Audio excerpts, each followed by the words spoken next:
బూడిద మాటున దాగి ఉన్న చరిత్రను ఇప్పుడు తెలుసుకుందాం.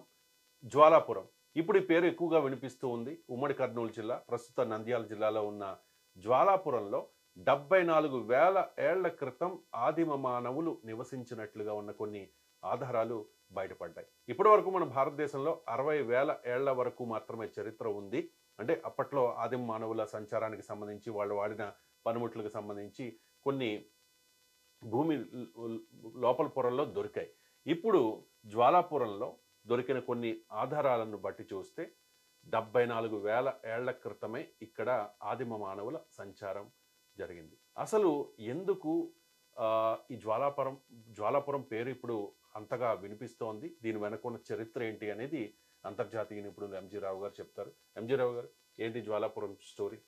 ఇప్పుడు కర్నూలు అనగానే, కర్నూలు కడప అనగానే మనకి మినరల్స్ గుర్తొస్తాయండి. ఎక్కువ అన్ని ఖనిజ సంపద అనేది అంత ఉంటుంది అనమాట.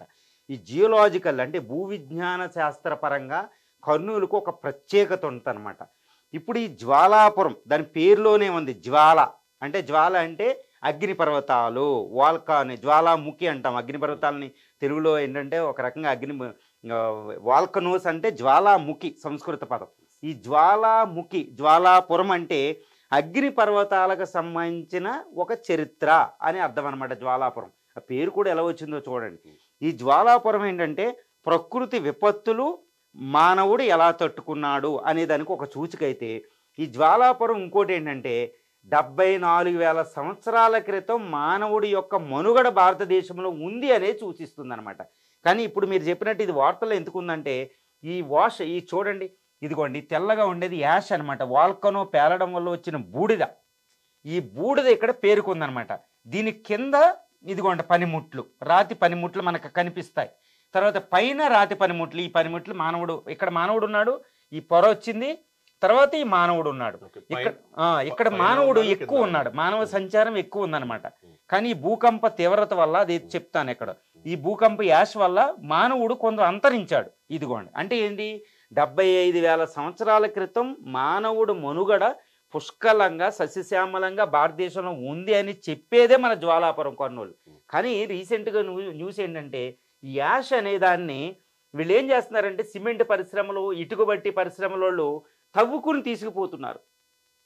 అది భారతదేశం రక్షించడంలో ఇంతటి విశిష్టమైన ఒక చరిత్ర కలిగి దాన్ని ఆర్కియలాజికల్గా ఉన్నదాన్ని రక్షించడంలో మనం విఫలమవుతున్నాం అనమాట. అందుకే ఇది న్యూస్లో ఉంది మనకి. అండ్ ఇంకొకటి, ఇది అగ్నిపర్వతం పేలడం వల్ల వచ్చిన బూడిద.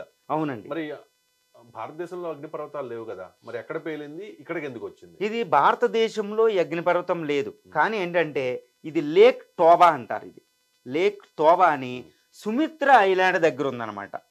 ఈ సుమిత్ర ఐలాండ్ దగ్గర ఇదిగోండి ఇక్కడ ఉంది. ఇదిగోండి సుమిత్ర ఐలాండ్. మొత్తం మన దక్షిణ భారతదేశానికి అది సుమారు 2 నుంచి 3,000 కిలోమీటర్ల దూరంలో ఉంటుందన్నమాట. ఈ జ్వాలాపురం మనకి ఇప్పుడు కర్నూలు జిల్లానికి ఇదిగోండి సుమిత్ర ఐలాండ్ అనమాట. ఇదిగోండి లేక్ టోబా, ఈ రెడ్ అక్షరాల్లో. ఈ లేక్ టోబా అనేది 100 కిలోమీటర్ల పొడవు, 30 కిలోమీటర్ల వెడల్పుతో 1/2 కిలోమీటర్ల లోతైన ఒక నీళ్లతో ఉన్న లేక్ అనమాట. ఇది ఒకప్పుడు అగ్నిపర్వతం పేలింది. ఇది 74,000 సంవత్సరాల క్రితం. అంటే మానవుడు అప్పుడు పేలియోలితిక్ అంటే మధ్యరాతి యుగం అంటారన్నమాట మానవుడు. కర్నూలు జిల్లా మన భారతదేశంలో, దక్షిణ భారత.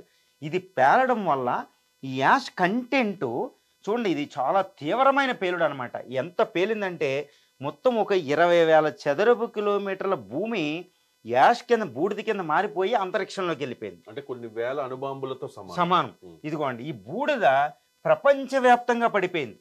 ఇప్పుడు దక్షిణ భారతదేశంలో ఎక్కువ పడింది, ఆఫ్రికాలో కూడా పడింది. ఆఫ్రికాలో కూడా ఈ బూడిద ఆనవాళ్ళు ఉన్నాయన్నమాట. అంటే 74,000 సంవత్సరాల క్రితం పేలిన ఈ అగ్నిపర్వతం యాష్ అనేది ఇందాక చూపించిన పొరల కింద పడేసింది మీకు అనమాట. ఇదిగోండి ఈ పొరలు ఆ బూడిదనమాట. ఇవి కొన్ని సెంటీమీటర్లు, 15 సెంటీమీటర్ల నుంచి 6 మీటర్ల దాకా ఉంటుంది అనమాట కొన్ని ప్రాంతాలు. ఈ ఆనవాళ్ళు సూచించేదనమాట. అంటే ఇదిగోండి ఈ పొర కింద మానవుడు రాతి పనిముట్లు ఉంటాయి. ఇదిగోండి ఈ రాతి పనిముట్లు ఈ జ్వాలాపురంలో పుష్కలంగా ఉన్నాయన్నమాట. ఇదిగోండి ఈ రాతి పనిముట్లు పాత మధ్యరాతి యుగం అనమాట. వాళ్ళు తయారు చేసుకున్నవి సూదులు, జంతువులను వేటాడడానికి తయారు చేసిన పనిముట్లు. ఈ పనిముట్లు కింది పొరల్లో ఉన్నాయి. తర్వాత యాష్ వచ్చింది, అక్కడ మానవులు ఎక్కువ చనిపోయారు, సగం మంది చనిపోయారు అన్నమాట. ఇప్పుడప్పుడు మానవ జనాభా కొన్ని లక్షలు ఉంటే 10 లక్షలు ఉందనుకోండి, 5 లక్షలు అంతరించిపోయారు అన్నమాట ఈ భూకంపం ప్రపంచంలో. అది భూ ప్రళయానికి సూచిక చెప్పారు. ఈ పనిముట్లు మళ్ళీ ఈ లేయర్ పైన మళ్ళీ పనిముట్లు ఉన్నాయి. అంటే ఈ జ్వాలాపురం మనకి ఏం సూచిస్తుందంటే, పుష్కలంగా మానవుడు జీవించేటప్పుడు ఒక ప్రకృతి ప్రలోపాన్ని అంటే భూకంపాలని ఈ అగ్ని పర్వతాలు ఇలా పేలిన తర్వాత మళ్ళీ మానవుడు దాన్ని తట్టుకుని నిలబడి మళ్ళా జీవించగలడు. అందుకని మనం ఉన్నాం అన్నమాట. సో ఇంతటి చరిత్రను సూచించేదే జ్వాలాపురం.